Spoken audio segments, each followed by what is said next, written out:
Bonjour à toutes et à tous. Merci de nous rejoindre pour ce nouveau webinaire. Écoutez, le temps que les unes et les autres nous rejoignent et se connectent. Donc voilà, je vous souhaite la bienvenue. C'est assez rare, mais je suis seule aujourd'hui pour animer ce webinaire. D'ordinaire, j'ai des invités qui nous rejoignent. Ce sera le cas dès le prochain webinaire au mois de mai, enfin dans la première quinzaine de mai. Je vous en reparlerai tout à l'heure, mais là voilà, l'objet de ce webinaire, c'était de faire un petit point d'étape. Ça fait un petit moment effectivement que on n'a plus animé de webinaire, et pour cause. Ces 6 derniers mois ont été extrêmement chargés, extrêmement denses. On a déposé énormément de dossiers. Et quand je dis on, donc c'est ma collaboratrice Clara et moi-même. Donc on travaille toutes les deux en binôme et parfois on travaille aussi sur certains dossiers de manière ponctuelle, mais toutefois régulière avec d'autres consultantes. Alors, je dois parler au féminin parce que, bon, voilà, le fait est que ce n'est pas un choix, mais c'est la configuration, on va dire le contexte qui est ainsi, donc avec d'autres consultantes avec qui nous collaborons sur certains dossiers. Et donc, on a un tas de retours d'expérience déjà à faire sur ces 6 derniers mois, suite à l'application du décret qui est entré en vigueur, qui a été, comment dire, qui a pris effet en octobre, mais qui date du mois de juin dernier. Je vais y arriver. Hop. Alors, pour celles et ceux qui nous rejoignent, qui ne connaissent peut-être pas encore le fonctionnement de Webitio, donc déjà bienvenue, vous verrez sur la partie droite de votre écran la possibilité de participer, si vous le souhaitez, à un chat. Donc n'hésitez pas dans le chat, voilà, j'ai déjà plein de bonjour, bonjour à toutes et à tous, merci beaucoup. Nicole, bonjour. Des personnes, des habitués qui nous rejoignent, mais voilà, pour les nouvelles, les nouveaux, n'hésitez surtout pas à utiliser les chats, à poser des questions si vous en avez. J'essaye autant que possible d'y répondre au fur et à mesure que les questions paraissent pour pas vous laisser patienter jusqu'à la fin du webinaire. Si toutefois, pour X raison, vous voyez que, je vous ai zappé au niveau des réponses, n'hésitez pas à reposer la question. Voilà, j'essaye vraiment de les traiter au fur et à mesure, mais parfois, selon le nombre de questions, c'est pas toujours simple. Alors, sans plus attendre, puisqu'on a quand même pas mal de choses à dire à travers ce webinaire. En 1 heure, c'est à la fois très court, mais bon, enfin voilà, c'est aussi pour préserver l'attention et pour vous amener un maximum d'aliments en un temps assez concentré. On préserve ce format d'1 heure. Le sujet du jour, ce sont les premiers enseignements et les points de vigilance à retenir. Enfin, en tout cas, c'est nos points de vigilance suite à notre expérience de ces derniers dossiers qui ont été déposés et donc pour certains enregistrés. Ça y est, les premiers retours commencent à arriver, ce dont on est très content. Et puis voilà, donc des enseignements à tirer. Alors, qui ne valent que par rapport à notre propre expérience et au retour qu'on peut vous en faire.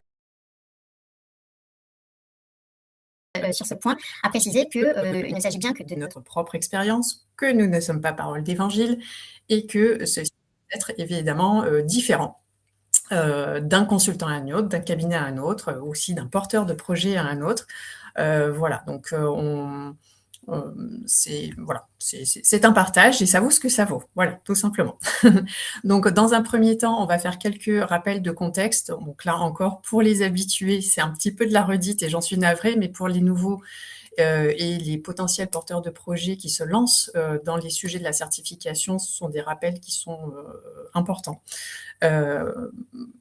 pour potentiellement vous éviter de faire des erreurs. Ensuite, on parlera des évolutions donc amenées par le décret et voir à travers nos premières expériences comment ces nouveautés, ces évolutions peuvent être prises en compte. Et donc, ces retours d'expérience et les erreurs, en tout cas les premières erreurs que l'on constate, on les abordera en 3e partie de ce webinaire. Hop. Alors, je check, oui, c'est bon. Ce ne sont pas des questions, ce sont toujours des bonjours. Bonjour et bienvenue, et merci d'être là. Alors, quelques rappels sur ce qu'est une certification. faudra peut-être que je commence presque par un quiz, mais bon, voilà, on n'aura pas le temps aujourd'hui. Donc, petit rappel de contexte, qu'est-ce qu'une certification par rapport à une formation? Rappel toujours hyper important, parce qu'on voit encore des demandes d'enregistrement. On récupère parfois des dossiers qui ont été retoqués ou des dossiers qui sont sur le point d'être déposés, puis on nous sollicite, voilà, pour faire une petite lecture avant le dépôt, et on voit toujours ces confusions. Donc, je le dis, je le répète, une certification n'est pas une formation. Ce sont bien deux choses différentes, très complémentaires toutefois, puisque pour présenter une certification, eh bien, il faut s'être a priori formé en amont. Enfin, c'est pas toujours le cas, mais a priori oui. Donc, si je fais des comparaisons assez simples et finalement toujours les mêmes, moi j'aime bien comparer la formation à l'année de terminale au cours de laquelle on va recevoir plein d'enseignements, on va apprendre des matières, on va être suivi par des professeurs. Et donc, on va acquérir potentiellement des compétences. Alors, c'est plus peut-être des connaissances que des compétences quand on est sur le point de passer le bac. Mais voilà, par exemple, en langue étrangère, j'apprends l'anglais, je vais apprendre à me présenter, à communiquer, à présenter un texte, etc. Et bien ça, c'est tout ce que je vais apprendre au cours de ma formation, donc au cours de mon année de terminale. La certification sera l'équivalent du baccalauréat, c'est-à-dire que le jour J, je serai convoquée à un examen, je vais passer devant un jury qui est composé de personnes a priori que je ne connais pas et qui ne sera pas mon professeur qui m'a suivi tout au long de l'année.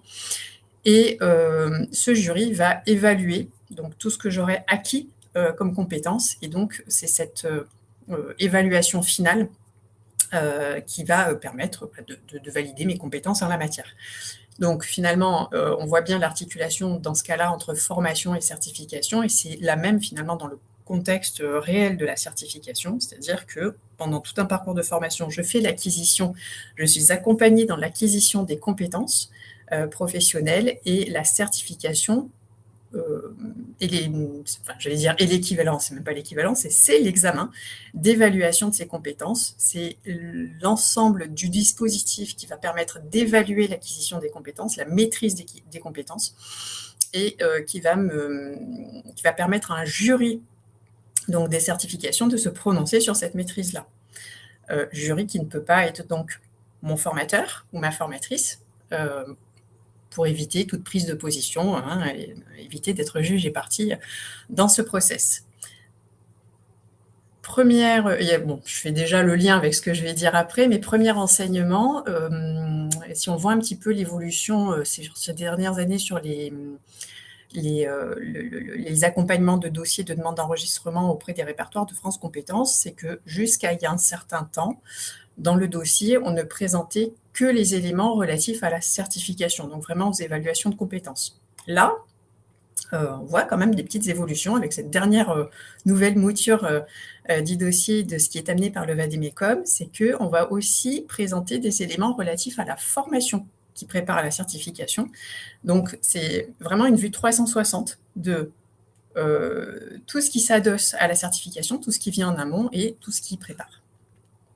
Je check les petites questions. Alice qui demande sur quel type d'enregistrement est-ce qu'on intervient. En fait, les deux.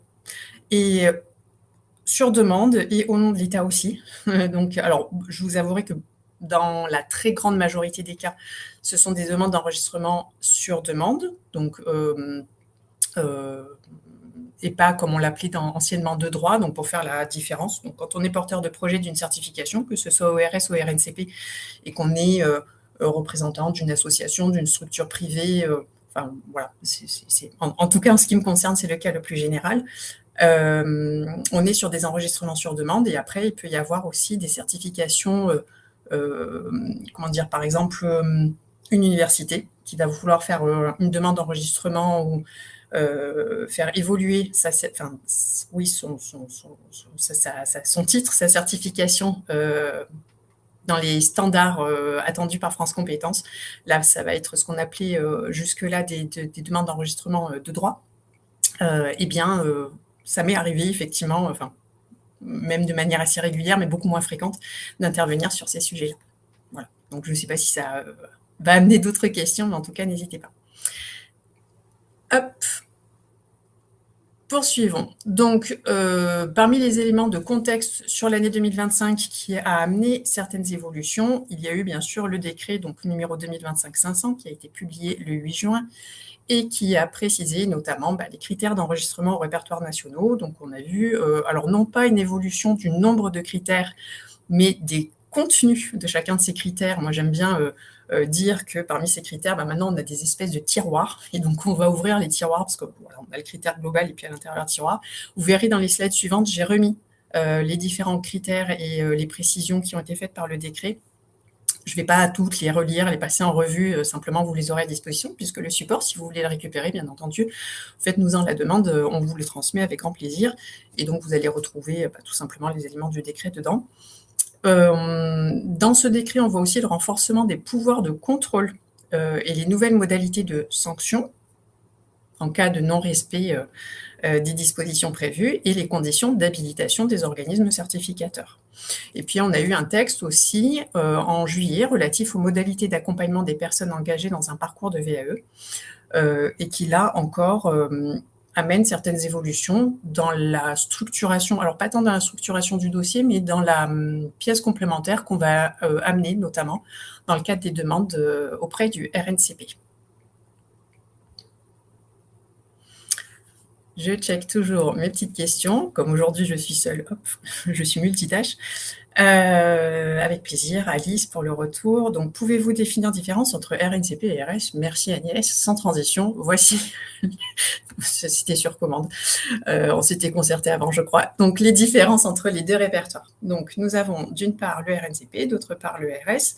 Le RNCP, Répertoire national des certifications professionnelles, est un répertoire qui concerne des métiers ou des groupes de métiers homogènes. Donc, on va y retrouver tout ce qui est titre de ministère, les CQP, certificat de qualification professionnelle, titre à finalité professionnelle, donc TFP, des organismes privés, par exemple. En gros, si je fais simple, parce que bon, là, on est sur des éléments peut-être un petit peu techniques pour certains, si je fais simple, au RNCP, on va enregistrer des métiers, donc on va retrouver des métiers dans leur ensemble. Je prends toujours les mêmes exemples pour ceux qui ont l'habitude de nous suivre. Si on est sur le métier de pâtissier, si on est sur le métier de toiletteur canin, si on est sur le métier de data scientist, d'ostéopathe, voilà, autant de métiers, peu importe. On parle bien de métier dans son ensemble. C'est-à-dire que moi, potentiellement, si je veux me reconvertir professionnellement, si je veux changer de métier, je ne veux plus être consultante, je veux, pourquoi pas, devenir pâtissière, eh bien, je vais me diriger vers l'une des certifications enregistrées au RNCP. Côté porteur de projet, ça veut dire aussi que si je veux créer une certification métier, je crée un référentiel qui va être décomposé, alors sauf pour les professions réglementées, mais bon, de manière générale, qui va être décomposé en blocs de compétences, donc en différents ensembles de compétences qui, dans leur somme, vont certifier les compétences relatives à un métier. Si je suis au RS, donc l'autre répertoire, le répertoire spécifique, eh bien là, c'est un répertoire qui va rassembler 4 types de certifications, donc les habilitations, donc tout ce qui relève des normes de marché, les compétences complémentaires à un métier, les compétences dites transversales. Je vais vous donner quelques exemples, parce que là encore, ce sera plus parlant. Donc, je reprends mon exemple du pâtissier dont on parlait tout à l'heure. Ce pâtissier, s'il souhaite acquérir des compétences complémentaires à son métier, donc en l'occurrence en cake design, vous savez, ces jolies fleurs en pâte à sucre, ces techniques de décoration un petit peu spécifique et donc qui ne concernera que les professionnels de la pâtisserie, eh bien là, je serai dans le RS. De la même façon, si je souhaite acquérir des compétences en langue anglaise pour communiquer dans le cadre professionnel, eh bien, je vais me tourner vers une certification qui sera enregistrée au RS, donc non pas cette fois sur, en tant que compétence complémentaire à un métier, mais transversale à plusieurs métiers. Donc l'un et l'autre répertoire, on va le dire comme ça, sont régis par un certain nombre de critères, 9 pour le RNCP, 6 pour le RS, et ce sont ces critères qu'il faut être particulièrement pour lesquels il faut être particulièrement vigilant au niveau de la demande d'enregistrement parce qu'ils déterminent la manière dont on doit structurer un dossier. Et ce sont selon ces critères que l'instruction et la commission vont éplucher le dossier, vont l'analyser et vont vérifier qu'ils y répondent. Si on coche toutes les cases, alors la certification sera enregistrée. Hop, je check les questions. Est-ce que c'est nouveau cette notion de RS? Non, du tout, c'est pas nouveau. Enfin, en tout cas, c'est pas nouveau depuis plusieurs années, puisque le RS et le RNCP sont deux répertoires qui existent depuis... en tout cas, ils sont rassemblés comme tels. Alors pardon, à chaque fois j'utilise des termes qui sont pas forcément les bons, mais c'est aussi pour vulgariser un maximum et rendre le sujet accessible au plus grand nombre, mais qui sont chapeautés par France Compétences. Donc point très très important, quand on se lance dans un projet de certification, il faut bien choisir le répertoire vers lequel on souhaite aller, parce que si dès le départ on n'est pas très sûr de son choix, ou qu'on ne connaît pas bien, ou qu'on ne maîtrise pas bien les critères et les exigences de l'un et l'autre répertoire, en fait, ça va totalement fausser l'orientation qu'on veut donner au dossier et la manière dont on va le présenter, tout simplement. Donc, voilà, il y a une étude de faisabilité, et puis oui, disons-le clairement, une véritable stratégie à mettre en place pour répondre à l'un ou l'autre répertoire et défendre la logique dans laquelle on entre. Hop. Voilà, donc là j'ai mis quelques slides, mais ça c'est vraiment pour vous,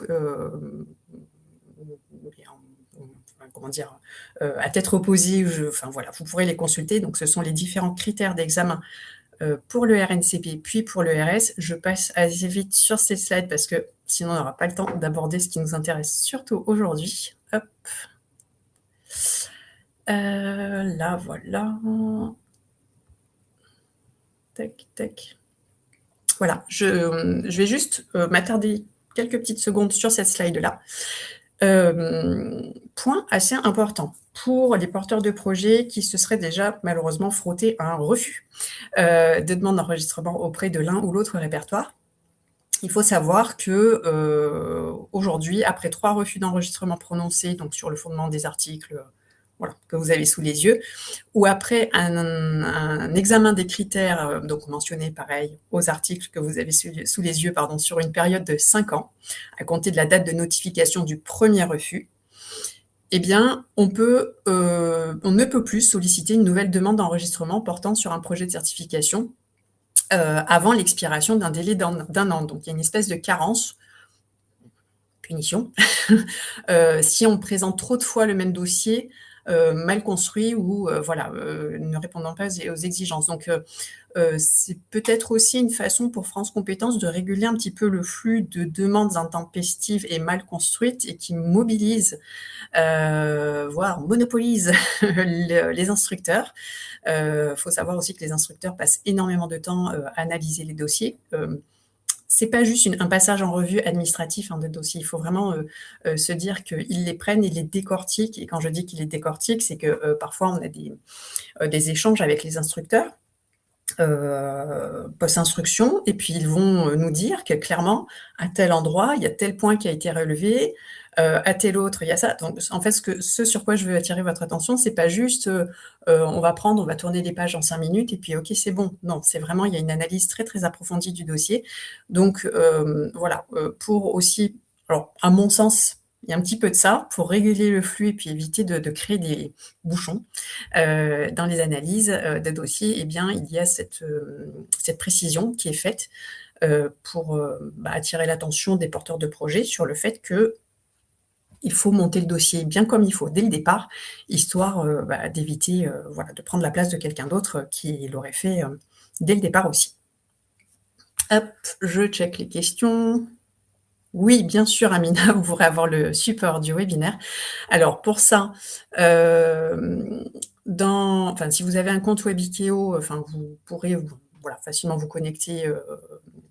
Alors, je ne sais pas combien de temps ça prend. En général, je pense que c'est 24 à 48 heures, et puis vous pourrez récupérer le support du webinaire. Mais sinon, n'hésitez pas, à la fin, vous aurez mon adresse mail, et simplement, vous me le demandez, je vous l'envoie avec grand plaisir. Question d'Alice. En tant que contractuel, existe-t-il des conséquences en cas de en cas de plus de 3 refus ou cela est-il uniquement lié à l'OF? Alors Alice, je ne suis pas sûre de bien comprendre votre question.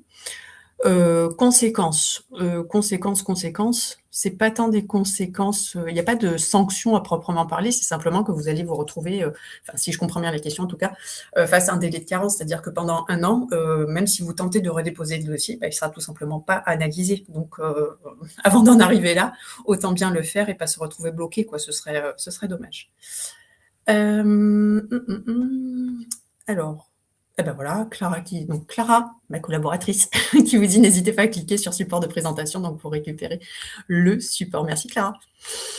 Alors, petit zoom sur les pièces du dossier. Dans le cas du RS, et on verra juste après le RNCP, vous allez voir, il y a quand même beaucoup d'éléments communs et c'est plutôt normal puisque notamment depuis la publication du dernier Vademecum en janvier 2026, et c'était déjà le cas avant, hein, le Vademecum n'a pas révolutionné les demandes d'enregistrement. Enfin, je parle du dernier Vademecum. En revanche, il y a un vrai alignement entre les deux répertoires. Donc, on voit maintenant qu'entre RS et RNCP, il y a vraiment une volonté, une logique d'uniformiser un peu le cadre de la demande. Donc, c'est aussi pour ça qu'on va... Bon, on a des similitudes assez importantes. Qu'est-ce qu'on va trouver dans ce dossier? Qu'est-ce qu'il va falloir créer? Eh bien, il va falloir apporter un référentiel de compétences et d'évaluation, alors incluant les 4 éléments, je mets ça entre guillemets, parce que voilà, nous on plaisante avec Clara là-dessus, on dit les 4 fantastiques, mais voilà, c'est juste un petit surnom qu'on leur donne. Référentiel de compétences qui ne sont en rien un programme de formation, ou parfois j'entends parler de référentiel de formation. Voilà, ce sont 2 choses bien différentes. On va reprendre notre série de webinaires comme on l'a fait déjà l'année dernière et l'année d'avant, consacrée à chacune des pièces du dossier telles que vous les avez là sous les yeux, pour vous parler un petit peu de méthodologie et en tout cas de notre méthodologie et de comment on travaille là-dessus, et on reviendra sur la construction de ces référentiels. Mais en tout cas, voilà, le référentiel de compétences et d'évaluation, c'est vraiment propre à la certification, donc c'est ce qu'on va retrouver comme l'une des pièces maîtresses du dossier. On aura également une note d'opportunité économique et sociale du projet. Alors là, j'entends déjà certains dire, mais est-ce qu'on fournit toujours une note d'opportunité au dossier? Oui. Enfin, en tout cas, nous, on continue à le faire. Dans l'un des derniers webinaires menés par France Compétences, eh bien, voilà, ça a été réaffirmé. Certains se posaient la question.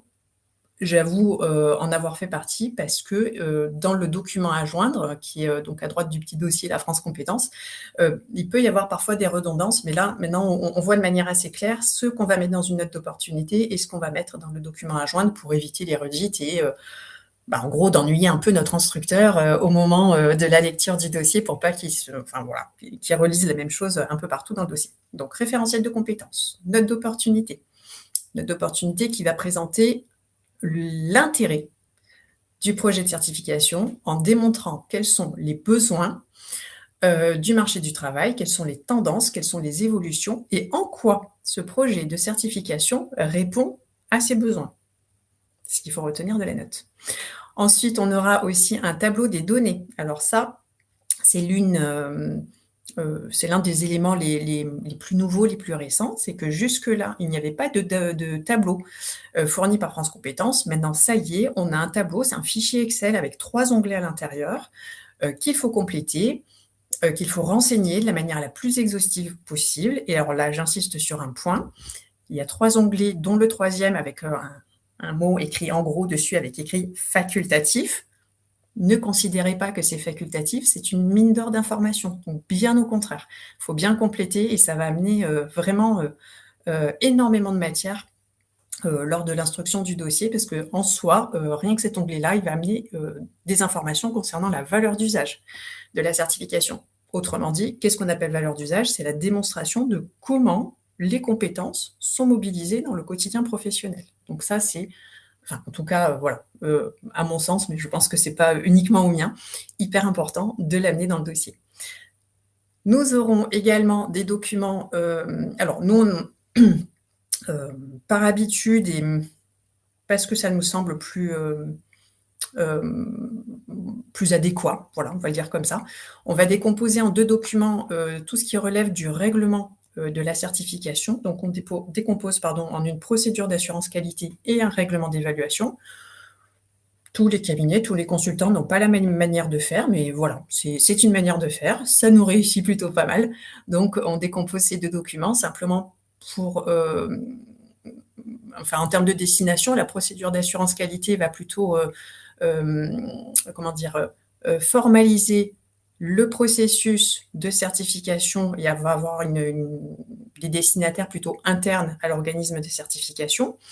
En l'occurrence, le staff, le responsable de l'organisation des épreuves, les surveillants, les jurys, enfin voilà, c'est vraiment, ça va rester dans le giron interne du certificateur, alors que le règlement d'évaluation est plutôt un document qui va être destiné aux candidats, donc pour savoir à quelle sauce ils seront mangés le jour de l'examen, voilà, pour faire simple.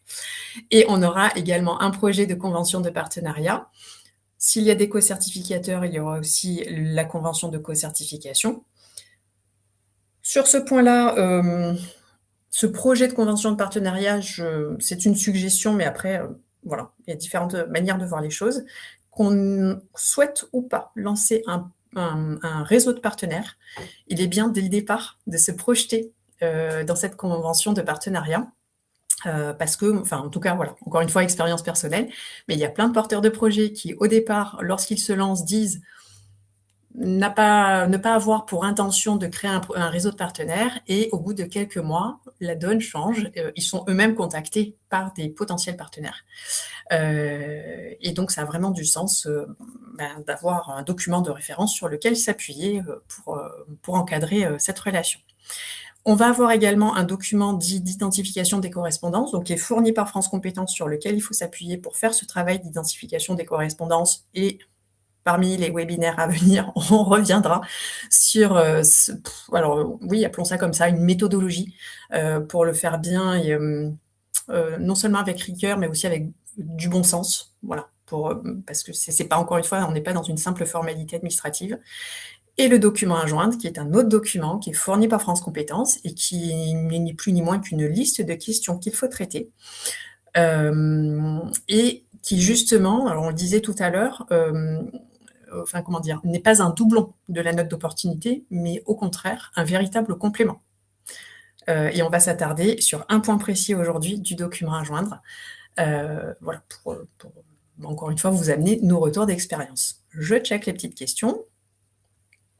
Iman, oui, tout à fait, il y aura un replay sur Webikeo, vous aurez accès au replay de ce jour et au replay de tous les précédents webinaires.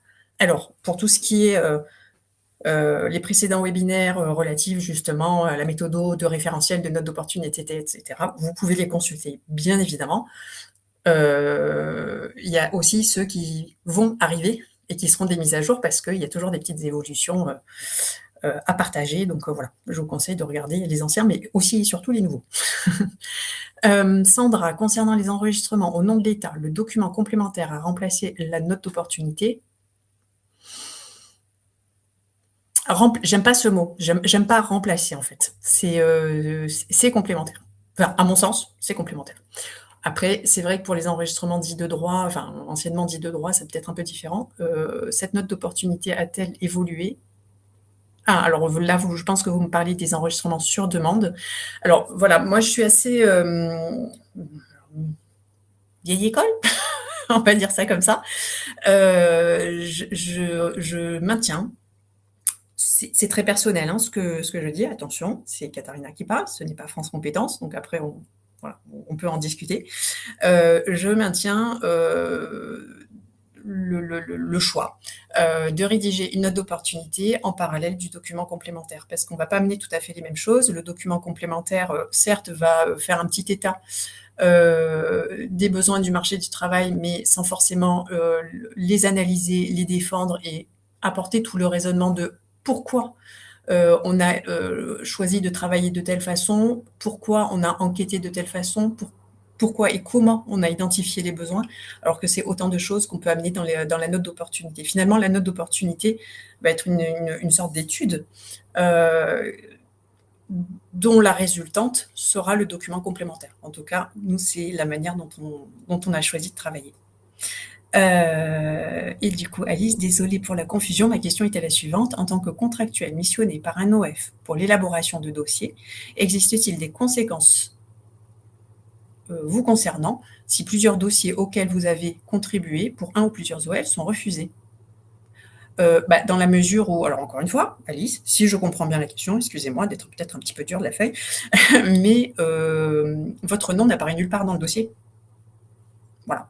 Donc, voilà, vous n'êtes pas... enfin, en tout cas, moi, par exemple, en tant que consultante, mon nom, et c'est vraiment un point sur lequel j'insiste fortement, mon nom n'apparaît nulle part dans le dossier. L'idée n'étant pas, par exemple, de donner des informations qui, de quelconque manière, pourraient influencer l'instruction de la bonne ou de la mauvaise manière. Voilà, ça reste très neutre dans la présentation du dossier. Donc, j'espère ne pas répondre à côté de la plaque, Alice.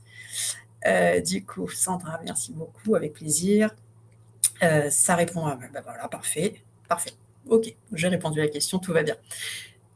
Voilà, donc pour les pièces du RS, côté RNCP, je ne vais pas toutes les reprendre parce que vous allez retrouver plein de points communs. Voilà. Alors, même s'il y a des petites variantes, par exemple au niveau des référentiels, ce ne sera pas construit tout à fait de la même façon parce qu'on va avoir une colonne en plus, mais là, encore une fois, on aura des webinaires dédiés au sujet.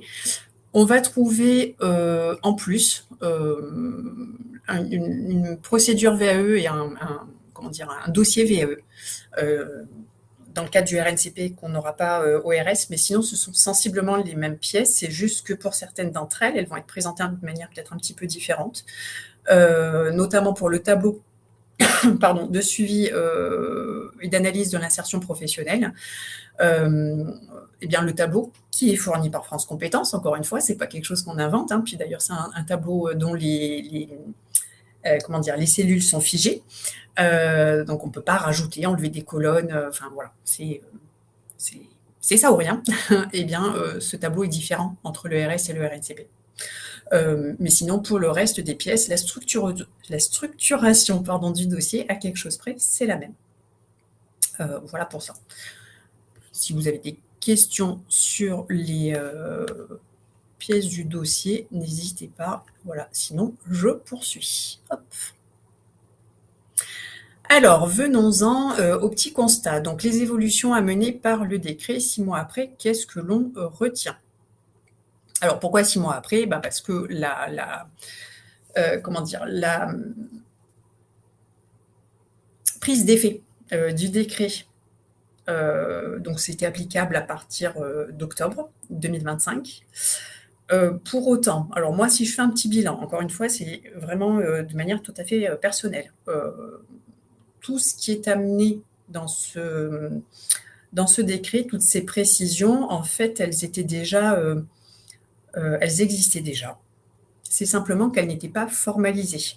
Donc, et je pense que c'est le cas pour pas mal de cabinets. En fait, il n'y a pas eu de grande révolution au moment du décret. En lisant donc le contenu, puis lorsque le vade-mecum est paru et qu'on a lu les éléments qu'il contenait, moi, je me suis dit, oui, enfin, c'est formalisé, enfin, c'est écrit, enfin, tout ce que l'on avait imaginé jusque-là et la manière dont on l'avait travaillé, cette fois, c'est écrit noir sur blanc. C'est plus des suppositions, c'est plus des interprétations.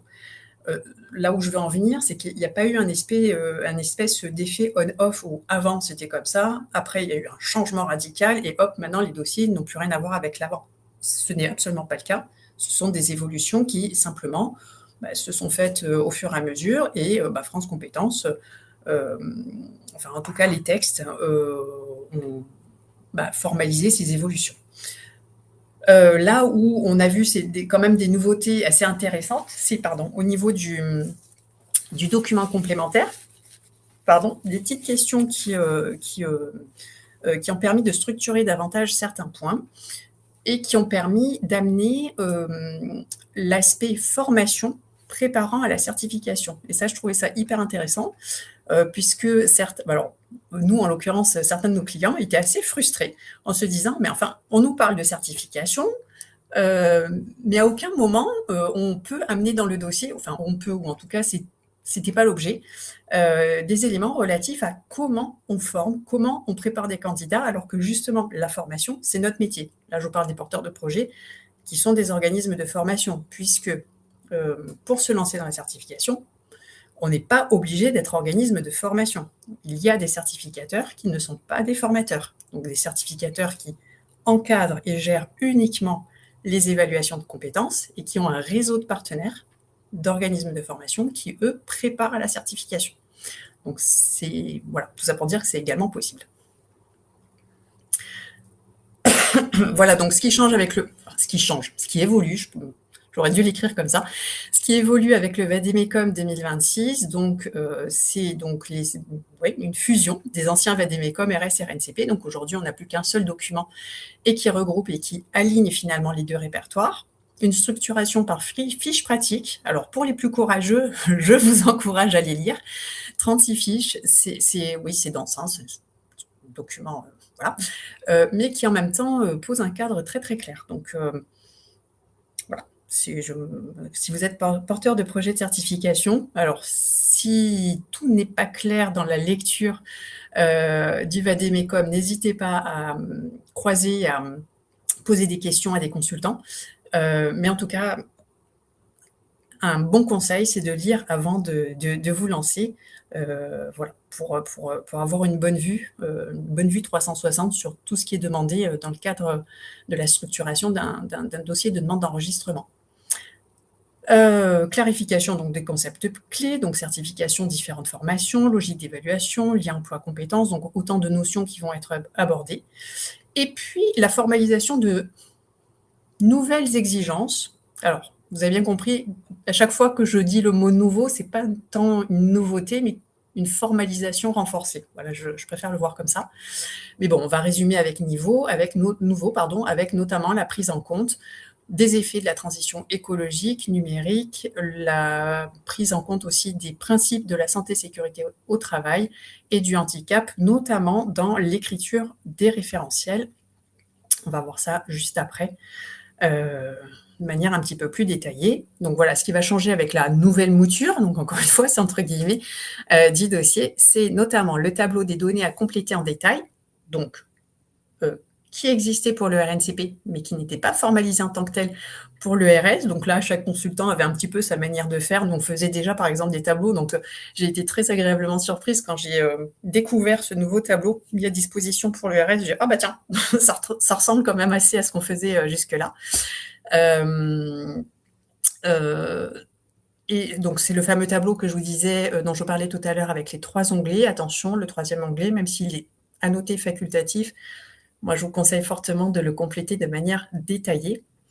La démonstration des moyens pédagogiques, techniques et d'encadrement, on va y revenir juste après. La preuve de l'articulation entre formation et certification et la démonstration de la prise en compte, donc des fameux 4 fantastiques, comme j'aime bien les surnommer, pour bien les avoir en tête, notamment au niveau de l'écriture des référentiels. Pas de questions jusque-là, bah, très bien, tout le monde est très sage, super. N'hésitez pas si vous avez des questions. Tiens, d'ailleurs, bah, moi je vais vous en poser une des questions. Vous pouvez me répondre dans le chat ou alors si Clara est toujours avec nous, elle va peut-être vous adresser un petit sondage à ce sujet. C'est savoir quelle est, donc parmi les pièces du dossier, celle au singulier ou au pluriel qui vous donne le plus de fil à retordre. Ça va notamment nous permettre de guider aussi nos webinaires à venir sur chacune des pièces du dossier. Est-ce qu'il y en a une en particulier qui vous pose des difficultés, une avec laquelle vous seriez moins à l'aise, alors que ce soit donc le document complémentaire, que ce soit le tableau de suivi de l'impact de la certification, que ce soit la note d'opportunité, etc., etc. N'hésitez pas à en parler. Voilà. Donc, voilà, Véronique qui nous dit la note d'opportunité. Christian, tiens, les conventions. Ah bah oui, tiens, les conventions. Il y a plein de choses à dire sur les conventions. Sébastien qui nous demande quel est le niveau de détail que l'on doit mettre sur les moyens pédagogiques, techniques et d'encadrement. Eh ben, merci Sébastien pour la transition. On va pouvoir aborder ce point. Donc, Jessica, les valeurs d'usage. Catherine, les données parcours inscrits en formation. Ok. Ouais. Donc, valeur d'usage aussi, en fait. Eh bien, très bien. Donc là, le petit sondage est créé, donc n'hésitez pas, hop, voilà, vous pouvez prendre part au sondage et répondre à la question. Nous, ça nous permettra de nous appuyer dessus pour la suite. Christine, les référentiels, bon, en fait, voilà, c'est très variable. Bon, ben voilà, bon, très bien. On va refaire notre série de webinaires sur les sujets. Alors, dans le cadre de ces dossiers nouvelle mouture, au-delà du formalisme du dossier, c'est la logique certificative qui est clairement renforcée.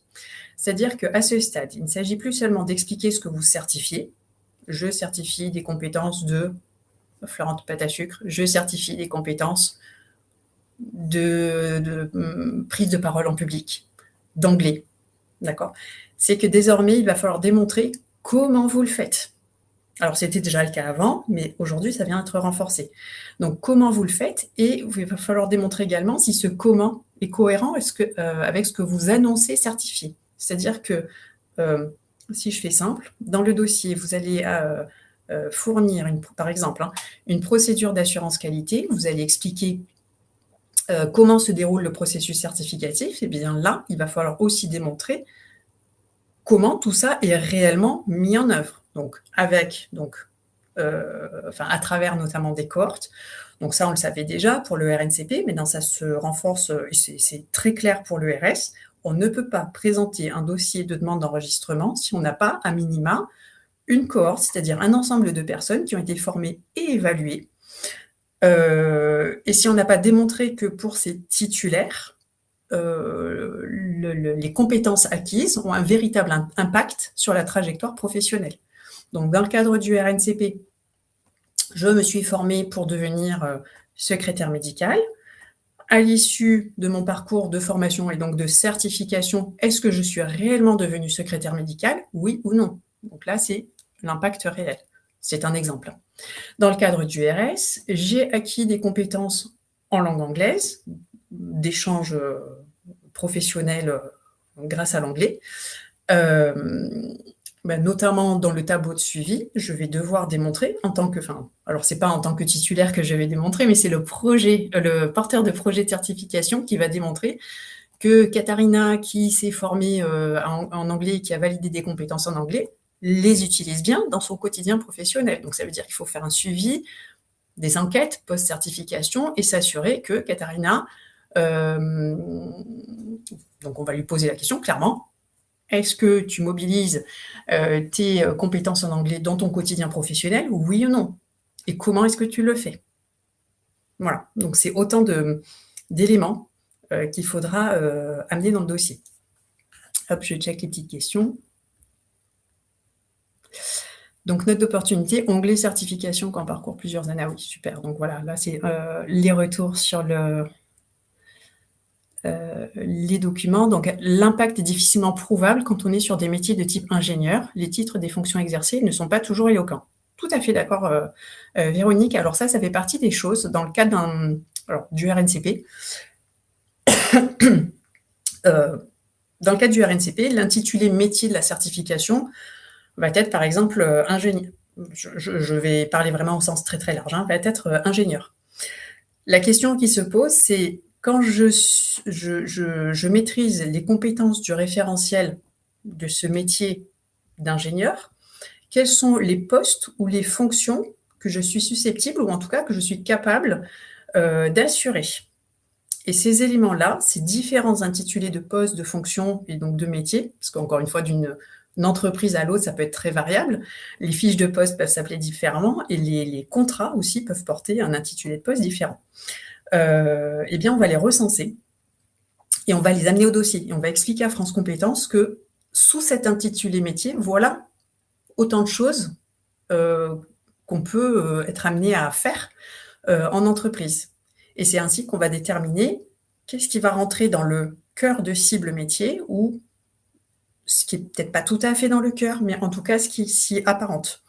C'est le périmètre métier en fait. Ce périmètre métier, à partir du moment où il est construit, dessiné, et à partir du moment où il est expliqué dans le dossier, c'est OK. Mais il faut le faire de manière, quand c'est possible, la plus exhaustive possible. Voilà. Hop, je check. C'est bon. Je reviens sur mes petites slides. Ah, mince, excusez-moi. Voilà, j'avais ouvert une petite fenêtre. Donc, je reviens à mon dossier. Donc, il va falloir vérifier la réalité. Enfin, pardon. Au niveau de l'instruction, ce qui sera vérifié, c'est la réalité des moyens pédagogiques, techniques et d'encadrement. On va creuser un petit peu plus. De la procédure au pilotage, eh bien, le décret va au-delà des procédures puisqu'il exige que soit démontrée la cohérence de l'ensemble du dispositif certifiant. Hop, voilà. Et le cadre, notamment le VADEMECOM et l'article, enfin, le code du travail, qui explique aussi que France Compétences peut procéder à tout moment à des contrôles. C'est-à-dire que, et donc ça, on va le voir avec les slides suivantes, à partir du moment où on dit que l'on fait quelque chose, eh bien, il faut le faire, puisque il peut y avoir des contrôles. J'aurais tendance à dire qu'ils sont de plus en plus nombreux. Si effectivement on a annoncé quelque chose qui n'est pas appliqué, eh bien, moi j'ai déjà vu en tout cas des certificateurs recevoir un petit courrier, et c'est pas très agréable pour leur annoncer que la certification sera suspendue tant que tel point ou tel point ne sera pas résorbé. Voilà, donc c'est pas très agréable de voir sa certification suspendue parce que ça veut dire que pendant tout ce temps, eh bien, on ne peut pas inscrire des personnes dans le parcours de formation qui conduit à la certification. Ça, c'est dans le meilleur des cas. Dans le pire des cas, c'est un retrait pur et simple de la certification. Donc, quand on a déployé autant d'énergie, autant de travail pour faire enregistrer une certification, bah, croyez-moi, effectivement, c'est une belle désillusion. Donc, il faut faire très attention à ça. Côté enseignement, donc vérification des moyens, la réalité des moyens pédagogiques, techniques et d'encadrement. Alors ça, c'est un vrai sujet. Dans le document complémentaire, eh bien, il y a une section. D'ailleurs, là, c'est numéroté 1 point, 1 point, mais en fait, c'est pas du tout la bonne numérotation parce que c'est dans la section 3. Donc, description des moyens techniques, pédagogiques et d'encadrement mis en œuvre pour la réalisation des actions de formation ou de reconnaissance des acquis de l'expérience suivies par les promotions. Donc là, on nous demande clairement de décrire les moyens techniques, pédagogiques et d'encadrement mis en œuvre par les organismes et la liste des pièces justificatives. Et alors là, en général, c'est un gros point d'interrogation chez les porteurs de projets. Mais qu'est-ce qu'on va bien pouvoir raconter? Eh bien, hop, on vous a mis ici quelques petits exemples concernant les moyens techniques.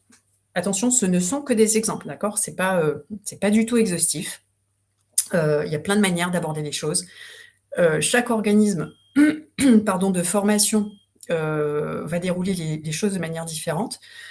Sachant que si on est un porteur de projet de certification et qu'on n'est que certificateur, c'est-à-dire pas organisme de formation, eh bien, ces aspects, moyens techniques, pédagogiques et d'encadrement, sont déclinés chez les partenaires. Donc, il va falloir montrer chez notre ou nos partenaires quels sont ces moyens. Donc, on ne peut pas dire, moi, je suis certificateur et que certificateur, donc ça ne me concerne pas. Non, ce n'est pas une question optionnelle. C'est à ce moment-là, ce sera décliné tout simplement chez les partenaires. Donc, quelques petits exemples pour exposer, démontrer les moyens techniques. Donc, on pourra parler ici, par exemple, de modalités de déroulement de la formation. Est-ce qu'elle se déroule en présentiel, en distanciel, en hybride? Au passage, n'hésitez pas à préciser pourquoi vous avez choisi ces modalités de déroulement de la formation. Est-ce que c'est pour la rendre accessible au plus grand nombre parce que les personnes qui veulent se former sont dispatchées aux quatre coins du territoire et pour rendre la formation accessible, on optera pour du distanciel, par exemple. Ensuite, quelle solution, quelle interface est utilisée? Admettons, alors ça peut être tout à fait couplé à du présentiel aussi, mais dans le cadre du distanciel, quelle est la plateforme qu'on va utiliser? Pourquoi on a choisi celle-là? Est-ce que c'est une plateforme existante? Est-ce qu'on l'a créée? Il y a des certificateurs qui ont créé leur propre campus en ligne, on va dire ça comme ça. Et donc, c'est tout à fait intéressant de présenter cette solution. Quels sont les moyens qu'on a mis en œuvre pour suivre, par exemple, l'état des connexions ou la progression, vous savez, l'évolution dans le parcours de formation, ou encore les outils utilisés? Donc, est-ce que dans les moyens techniques, ça, c'est évidemment, ça dépend de la certification et de la formation qui est adossée, mais est-ce qu'on a un plateau technique? Quel est le matériel qu'on va utiliser? Quelles sont les ressources? Voilà, selon ce à quoi on forme, on va avoir besoin de matériel et de matériel bien particulier, donc autant de choses qu'on va pouvoir démontrer dans le dossier. Pourquoi pas avec des photos? Pourquoi pas avec un petit reportage vidéo? Donc là, je vous dis ça parce qu'on a eu le cas de figure récemment d'un certificateur. On n'a pas encore le retour du dossier, mais j'ai trouvé ça juste génial, la manière dont il abordait les choses. Donc là, c'est un certificateur avec des moyens techniques informatiques, j'entends par là, avec une plateforme support assez poussée, qui a été construite par le certificateur, et donc il a fait un tuto vidéo. Donc on a intégré le lien dans le dossier pour montrer voilà, comment on se connecte, où est-ce qu'on peut aller dans l'espace, comment on peut naviguer dedans, etc. etc. Voilà, c'est un exemple, mais j'ai trouvé ça assez intéressant et finalement très vivant pour démontrer ces moyens techniques. Hop, je regarde les questions. Alors, peut-on dire que la rédaction des blocs de compétences tend à se rapprocher de celle utilisée dans le cadre d'une approche par compétences? Alors, Sandra, là encore, je suis désolée d'être un peu butée. Je ne suis pas sûre de comprendre la question. Donc, peut-on dire que la rédaction des blocs de compétences tend à se rapprocher de celle utilisée dans le cadre d'une approche par compétences? C'est-à-dire, en gros, est-ce que la rédaction de référentiels entre ERS et RNCP, est-ce que ça se ressemble? Est-ce que c'est ça la question? Auquel cas, je répondrai que non. On est vraiment dans une structuration de référentiel qui est... alors, je ne veux pas dire qu'elle est complètement antinomique, mais voilà, qui est très claire et vraiment qui est très propre à chacun des deux répertoires. Malika, devons-nous justifier les moyens techniques mobilisés par les partenaires? Oui. Oui, oui, oui. Oui, c'est important. Alors, je vais quand même nuancer un petit peu mes propos. C'est-à-dire que si vous avez beaucoup de partenaires, c'est peut-être que ça sera un petit peu compliqué. Donc, à ce moment-là, je vous propose de voir les choses un petit peu en amont et de manière inversée. C'est-à-dire de formaliser un cahier des charges, par exemple, que vous allez envoyer à vos partenaires, ou en tout cas que vous allez intégrer à la convention de partenariat dès le départ, en leur disant vous pouvez utiliser votre propre support informatique, solution informatique, à condition qu'elle respecte tel point, tel point, tel point, tel point. Enfin, vous voyez, de faire un cahier des charges pour dire nous, en tant que certificateur, on veut vraiment avoir le contrôle et la maîtrise de ces points parce qu'ils sont indispensables à la bonne marche et au bon suivi de la certification. Donc, ce faisant, voilà, vous assurez que... Alors, je vais dire ça avec beaucoup de raccourcis, beaucoup d'humour, mais finalement, pour vous assurer que vos partenaires ne fassent pas n'importe quoi. Voilà. De manière volontaire ou pas. Tac. Oui, Sandra, oui, n'hésitez pas. Puis, à m'envoyer un mail, on peut carrément aussi avoir un petit échange téléphonique parce que parfois, de vive voix, c'est quand même beaucoup plus simple. Navré. Donc, du coup, je n'ai pas compris votre question. Les moyens pédagogiques ensuite. Donc, encore quelques exemples. Au niveau des moyens pédagogiques, d'éléments qui peuvent être fournis, le séquençage pédagogique et le choix de la répartition mise en œuvre. L'explication du temps de travail personnel qui permet d'intégrer les méthodes, de travailler sur les outils, de préparer certaines demi-journées en autonomie. Encore une fois, je parle de ça parce que ce sont des exemples qu'on a mis dans certains dossiers.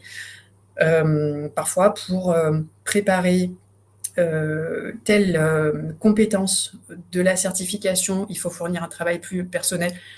J'entends par là, sur certains projets de certification, on a du temps sur le terrain. Et quand je dis sur le terrain, c'est au sens propre du terme, avec une pelle, une pioche, et à faire certains gestes techniques pour acquérir la compétence. Et donc, voilà, c'est autant de choses qu'on peut livrer sur les aspects pédagogiques pour expliquer tout simplement qu'il y a certaines notions qu'on ne peut pas apprendre, qu'on ne peut pas retenir, qu'on ne peut pas acquérir derrière un ordinateur. Donc, voilà, on va expliquer comment ça se déroule de manière concrète. Les méthodes pédagogiques aussi employées pour assurer l'acquisition des compétences du référentiel. Donc, est-ce qu'on fait de la classe inversée? Est-ce qu'on fait des travaux de groupe? Est-ce qu'on fait des entraînements? Donc, les fameuses sorties terrain dont je vous parlais, des rencontres professionnelles, etc., etc. Là encore, dans certains dossiers, parfois, nous, on a opté pour certains dossiers à faire des reportages photos. Alors, c'est pas nous directement qui les faisons, évidemment, c'est le porteur de projet. Mais parfois, quelques images valent mieux que des dizaines de mots. Et donc, c'est assez intéressant, voilà, dans certains cas, de procéder ainsi. Et puis, sur les moyens d'encadrement, on va... Alors, encore une fois, ce sont des suggestions, ce sont des exemples, mais décrire les profils des formateurs. Parce que selon les blocs, selon les compétences sur lesquelles ils interviennent, il faudra des profils avec des degrés de maîtrise technique, par exemple, particuliers. Le champ d'expertise. Donc, le champ d'expertise et les techniques pédagogiques employées par le formateur. Parce qu'encore une fois, selon ce que l'on veut transmettre, les techniques pédagogiques ne seront pas les mêmes.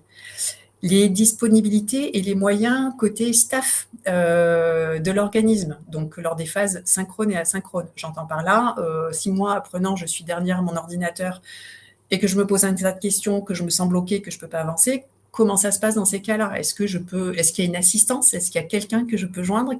Dans quelle amplitude horaire? Est-ce que j'ai un référent ou un tuteur? Enfin, voilà, donc autant de choses qu'on peut mettre en avant. Et puis aussi, pourquoi pas, la manière dont les abandons sont gérés. Alors, avant de parler d'abandon, c'est aussi le décrochage, puisque pareil, hein, alors, que ce soit de la formation en synchrone, en asynchrone, en distanciel ou pas, on peut avoir aussi des petits coups de mou hein, quand on est apprenant, surtout sur des formations très longues. Et donc, dans ces cas-là, c'est toujours très intéressant aussi de démontrer comment on accompagne les apprenants vers la réussite, vers l'acquisition des compétences sans qu'ils ne se sentent perdus au cours de leurs apprentissages. Hop, je regarde les petites questions. Christian, alors non, je remonte un. Pardon, Sébastien, est-ce qu'il faut préciser la durée de formation? Oui. Est-ce qu'il y a une durée de formation minimum pour une certification RS? Non. Alors, oui et non. La durée moyenne des formations adossées à une certification RS, c'est 2 jours, 14 heures. Donc, c'est pas si long que ça. Mais moi, je vois de tout. Il y a des durées de formation inférieures à 2 jours. Oui, ça arrive, mais voilà, c'est pas le plus courant. Et inversement, j'ai parfois des porteurs de projets de certification sur du RS dont la formation est très longue et parfois qui s'étale sur plusieurs semaines parce que, encore une fois, ça dépend de la nature de la certification. Mais alors, par contre, j'exagère volontairement dans les deux sens, mais une formation qui durerait 3 heures, ça pourrait interroger sur comment dire, est-ce qu'en si peu de temps, on peut vraiment transmettre des compétences? Voilà. Je regarde l'heure. Je vais essayer de couvrir un maximum de choses. Excusez-moi, Christian, donc est-ce que joindre les kits pédagogiques? Oui, kits pédagogiques des formations précisant tous les moyens pédagogiques matériels font... Oui, tout à fait, ça fait preuve sur ces sujets et c'est même hyper intéressant. Mettez-vous à la place de l'instructeur, tout ce qui va lui permettre d'entrer dans le contexte de préparation de la certification est bon à prendre. Après, l'idée, c'est pas de mettre des documents pour mettre des documents, c'est aussi d'expliquer pourquoi ces documents on les joint au dossier. Et d'ailleurs, regardez, hop, sur la slide suivante. Donc, parmi les questions qui vous sont posées dans le document complémentaire, il y a, on vous demande de fournir la liste des pièces justificatives que vous allez donc téléverser au dossier. Donc là, voilà, ce sont quelques exemples, mais là, n'hésitez pas à le faire. C'est là. Et en plus, vous avez la place de le faire parce que je crois qu'on peut de mémoire, on peut téléverser jusqu'à 20 pièces. Donc, on a de la marge. Vous pouvez mettre pas mal de choses dans ces éléments. Voilà. Donc, programme de formation détaillé, séquençage pédagogique. Pensez Calliope. Calliope dit dans l'un de ses indicateurs, vous savez que vous avez des indicateurs, le 3, le 7, le 16 notamment, qui sont dédiés à la certification RSRNCP. Et donc, vous pouvez aussi amener, alors il y a différentes manières de présenter un tableau croisé qui va croiser donc les modules de formation et les compétences du référentiel. Donc ça, c'est très parlant aussi. Donc voilà, encore une fois, quelques exemples. Voilà, retour d'expérience, erreur à éviter. Allez, là, je vais essayer d'être efficace. Donc,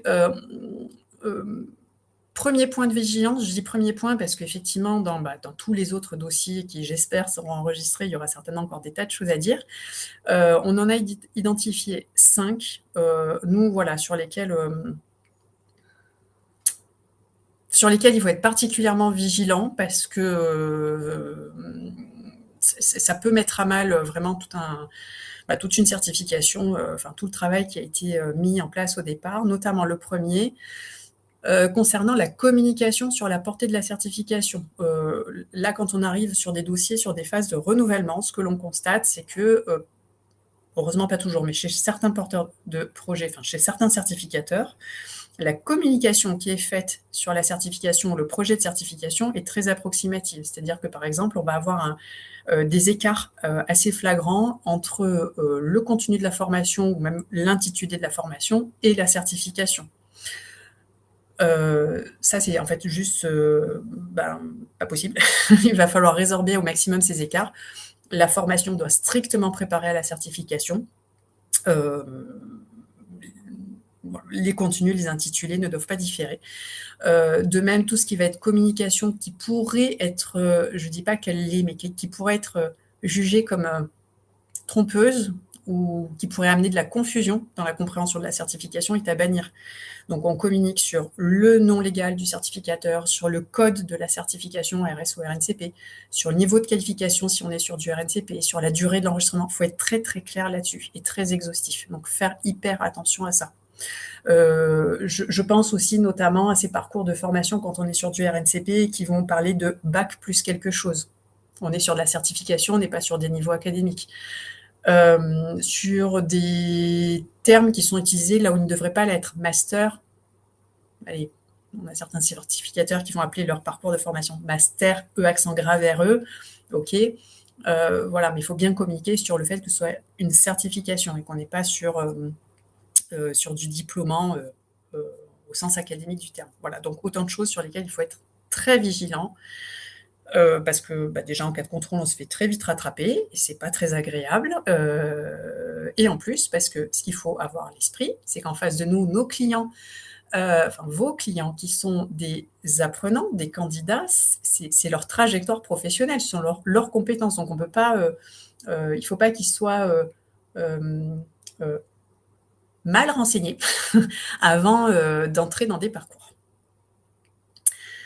Un organisme partenaire doit-il signaler son certificateur sur la com? Alors, c'est même l'inverse, c'est-à-dire que, alors ça va dans les deux sens, mais le certificateur doit être particulièrement vigilant à la communication de ses partenaires. J'ai donc des clients certificateurs qui ont reçu un courrier de France Compétences disant « Attention, tel de vos partenaires fait telle communication, dites-leur de changer ça tout de suite. » Je dis ça encore une fois avec, je vulgarise, mais voilà. Donc il faut le faire assez rapidement parce que sinon, encore une fois, suspension. Et c'est donc le certificateur qui trinque. Donc faire très très attention à ça. Ensuite, deuxième point de vigilance, encore les confusions entre logique, RS et RNCP. On ne le dit pas assez depuis le début et on continue à le dire. On voit encore dans certains dossiers. Alors, pardon pour ce que je vais dire, mais c'est tout à l'honneur des porteurs de projets de se lancer seuls dans un projet de certification. Et il y en a qui ça réussit et c'est juste formidable et bravo pour ce travail. En revanche, que de temps et d'énergie perdue quand on réalise un dossier, qu'on le dépose, on attend en moyenne 4, 5, voire 6 mois pour s'entendre dire non, ça ne marche pas parce que, en gros, vous n'avez pas compris la différence entre RS et RNCP. S'il y a bien un moment où je vous conseille de vous faire guider, c'est au moins sur cette amorce-là, au moins au départ, vérifier la faisabilité du projet et vérifier le choix de répertoire. Après, voilà, en lisant bien le vadémécum, etc., il y a des tas de choses qui sont possibles, mais ça, ça ne pardonne pas, quoi. Donc, faire très, très attention à ces points-là. Hop, je check, petite question. Un organisme non, pardon, j'ai déjà eu celle-là. Je dois vous quitter, pourriez-vous m'envoyer le support? Oui, Sarah.Garcia. Alors, je fais un petit clin d'œil à Clara. Si tu peux relever l'adresse, s'il te plaît. Comme ça, on envoie le support à Sarah, bien sûr, sans problème. L'ingénierie certificative stagnante. Point hyper important. Alors, point hyper important, parce que franchement, que les référentiels doivent intégrer les 4 éléments suivants. Bon, alors, à condition que ça ait du sens, hein, bien entendu, mais ils doivent intégrer les 4 éléments suivants. La prise en compte des effets de la transition écologique, la prise en compte des effets de la transition numérique la prise en compte des principes de la santé et sécurité au travail, et évidemment, mais ça, c'est pas nouveau, la prise en compte du handicap. C'est ce que j'ai surnommé les 4 fantastiques.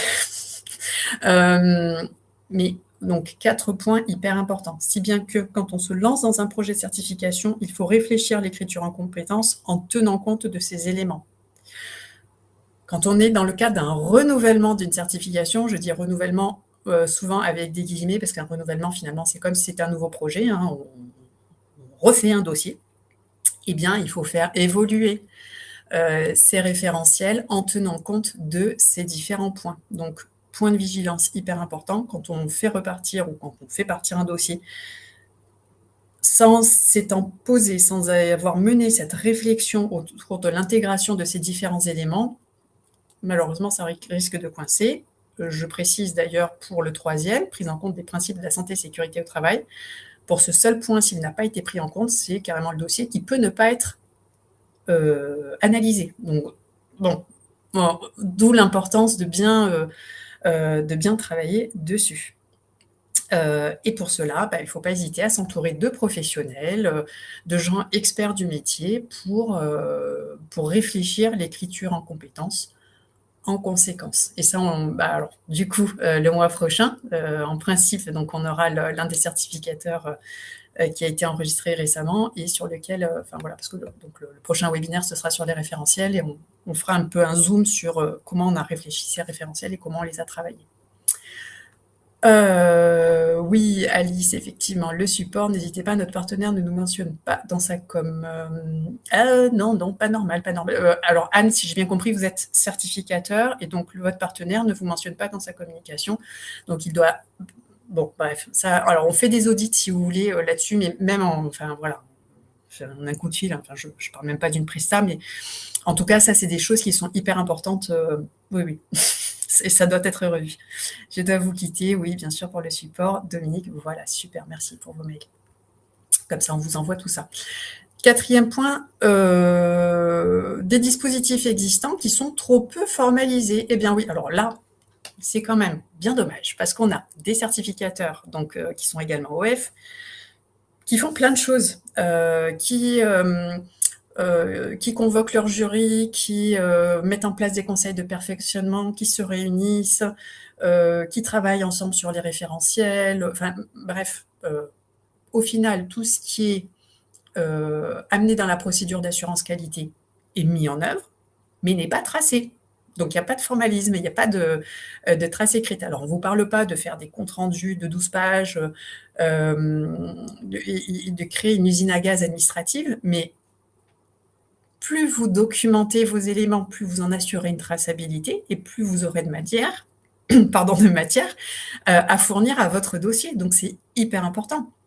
Voilà, moi je vous conseille vivement, à chaque fois que vous réunissez votre conseil de perf ou l'équivalent, parce que quand on lance un projet de certification, parfois on n'en est pas encore tout à fait au stade où on va parler de conseil de perfectionnement. Mais si je me réunis avec un expert du métier, un membre du jury, un ancien un ancien apprenant et mes formateurs, et qu'ensemble on va brainstormer pour travailler sur les référentiels, mais faites un compte rendu qui va tracer quelles sont les questions qu'on a soulevées, comment est-ce qu'on y a répondu, est-ce que ça valait le coup d'y répondre, et comment ce cheminement a amené, par exemple, à l'élaboration du référentiel ou à certains points de la note d'opportunité, etc., etc. C'est de l'or pour votre dossier. Donc, il faut tracer, formaliser. C'est autant d'éléments qu'on peut exploiter. Voilà pour ça. Et le 5e point, je regarde l'heure, pardon. Ouh là là, on a débordé, catastrophe. Un suivi des partenaires aussi qui n'est pas assez poussé. Alors là, on en revenait un petit peu à la question... J'ai oublié son prénom, Sandra, je crois. Pas du tout, Anne. Sur le suivi des partenaires qui n'est pas assez poussé. Donc ça, c'est quand on a des certificateurs qui travaillent avec un réseau de partenaires et qui se rendent compte parfois de manière un petit peu hasardeuse que le partenaire, alors encore une fois, est-ce que c'est volontaire ou pas, mais il n'a pas respecté les principes de la certification, il fait un peu les évaluations comme il en a envie, voire il les fait pas trop. Il ne respecte pas le référentiel de compétences et la formation, au lieu de préparer la certification, je dis n'importe quoi sur de l'extension de cils, elle parle finalement la formation, elle porte plutôt sur le lissage brésilien.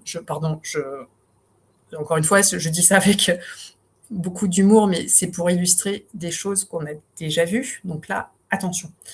Il faut être particulièrement vigilant sur le suivi du réseau de partenaires, les accompagner dans la certification, les contrôler, apporter la preuve de ces contrôles. Ça, c'est hyper important. Donc, on met en place et on documente les contrôles.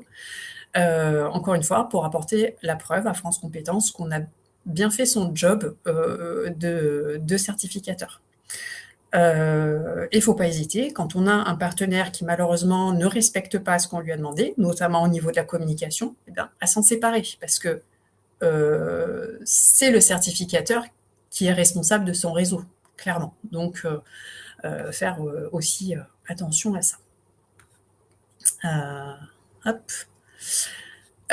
Voilà, donc petit à petit, on glisse vers la fin de ce webinaire. Vous verrez là dans les slides si vous souhaitez les récupérer. Donc finalement, toute l'articulation entre les différents points de vigilance qui viennent d'être cités, tout est interconnecté dans ce qu'on amène dans le dossier. Donc les différents documents se parlent, la manière dont on amène le dossier, tout se parle. Donc encore une fois, il faut l'amener dans le dossier, il faut le démontrer. Il n'y a pas une façon de faire. Il y en a, j'ai envie de dire, presque autant qu'il existe de dossiers. Après, il y a une méthodologie, une espèce de base qui peut être commune et sur laquelle nous, on s'appuie parce que forcément, ça fait des années maintenant qu'on travaille sur le sujet. Mais encore une fois, ce n'est pas parce qu'un certificateur a fait de telle manière qu'on est obligé de faire très exactement la même chose. Ça dépend de chaque sujet.